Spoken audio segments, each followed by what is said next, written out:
എനിക്ക് ജുബ്ബ ഒരു ഇന്ത്യക്കാരാണുങ്ങൾ ഇടുന്ന സാധാരണ വേഷമൊക്കെയാണ് നമ്മൾ ഇഷ്ടംപോലെ കണ്ടിട്ടൊക്കെ ഉണ്ടെങ്കിലും എന്നെ സംബന്ധിച്ച് മലയാളികളിൽ ജുബ്ബ ഇട്ട് കാണാൻ ഇഷ്ടപ്പെടുന്ന, ജുബ്ബ ഇട്ടാൽ നല്ല ഫിനിഷിംഗ് ഉള്ള, ജുബ്ബ ഇട്ടാൽ ഏറ്റവും നന്നായി ചേരുന്ന 3 പേരേ ഉള്ളൂ ഇന്നസെന്റ് ഏട്ടാ.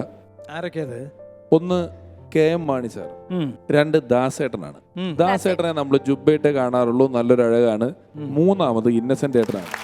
അപ്പൊ ചോദ്യം സത്യമല്ലേ? ശരി, ഇന്നസെന്റ് ഏട്ടൻ ജുബ്ബ, ഒരു സ്വർണമാല, കല്ല് പതിപ്പിച്ച ഒരു മോതിരം, ഗോൾഡൻ ഫ്രെയിമിന്റെ ഒരു കണ്ണട, ഇതിന്റെ പിന്നിൽ എന്തെങ്കിലും ഒരു ഉദ്ദേശമുണ്ടോ? എന്നെ സംബന്ധിച്ചിടത്തോളം ഞാൻ വലിയൊരു കലാകാരനല്ല, വലിയൊരു ആക്ടറല്ല, വലിയൊരു പാട്ടുകാരനല്ല. അപ്പം നമ്മൾ എപ്പോഴും ചില കാര്യങ്ങൾ നമ്മൾ ഉണ്ടാക്കണം. ഇപ്പോൾ ഒരു ജുബ, അങ്ങനെ ഒരു മണിമാല, ഒരു ഗോൾഡൻ ഫ്രെയിം ഇതൊക്കെ വെച്ചിട്ട് അങ്ങനെ ഉള്ളത് വെച്ചിട്ട് വരുമ്പോൾ തന്നെ ആളുകൾ അയാളൊരു കലാകാരനാണെന്നേ എന്ന് പറയും. മനസ്സിലായില്ലേ?